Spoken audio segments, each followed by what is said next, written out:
Japan's adult obesity rate sits at around 4%. America's is over 40%, 10 times the difference. And if you ask most people why, they'll say the same thing.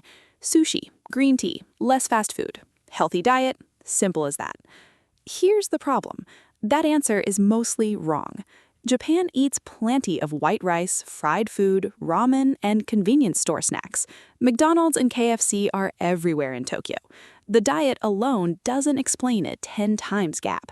What actually explains it is stranger and far more useful than eat more fish. In the next few minutes, I'll walk you through the 4 real reasons, and one of them has almost nothing to do with food at all. Reason 1, the 80% rule.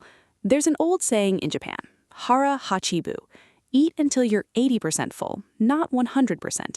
It sounds like nothing, but here's the mechanism behind it. Your brain takes roughly 20 minutes to register that you've actually eaten enough. If you eat until you feel completely full, you've already overshot by the time the signal arrives.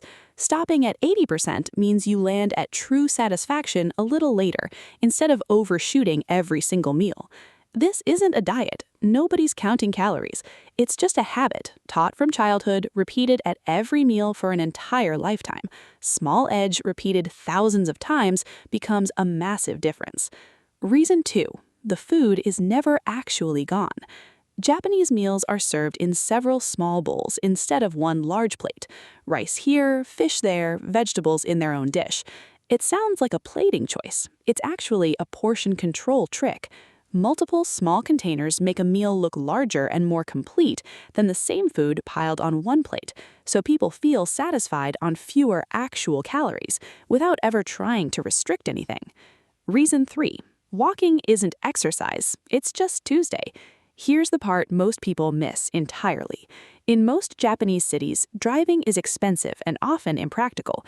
People walk to the train station, walk between transfers, walk from the station to work, walk to lunch. Almost every child walks or bikes to school. It's standard, not the exception. None of this feels like working out. It's just how the day happens. Studies comparing daily step counts have found Japanese adults walking roughly 2,000 more steps a day than Americans, just from ordinary commuting. That's not a gym habit. That's infrastructure doing the work automatically every single day, without anyone deciding to exercise at all. Reason 4, the part that isn't about food or movement at all.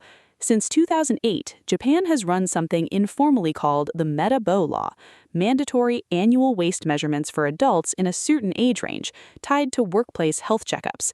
If your waist measurement crosses a set threshold, you get flagged for follow-up guidance. It sounds almost absurd from the outside, but it does something subtle. It makes weight a visible, tracked, socially normal thing to manage early, long before it becomes a serious health problem, not after. Combine that with a cultural norm where visible excess, in food or in body, is quietly seen as a lack of self-discipline, and you get constant, low-pressure course correction built into everyday life, instead of a health crisis treated only once it's severe. Here's the twist. Japanese immigrants who move to the US and adopt an American lifestyle, more driving, bigger portions, less walking, gain weight at nearly the same rate as everyone else. Same genetics, different outcome, which tells you everything.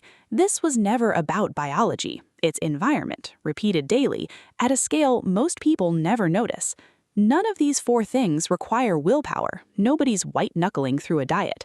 It's smaller bowls, a walkable commute, one saying taught in childhood, and a system that catches problems early instead of late.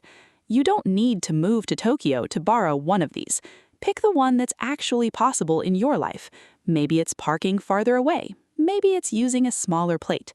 And just do that one thing consistently. If this changed how you think about it, let me know which one surprised you most in the comments. And subscribe for more on the hidden habits behind the world's healthiest cultures. See you in the next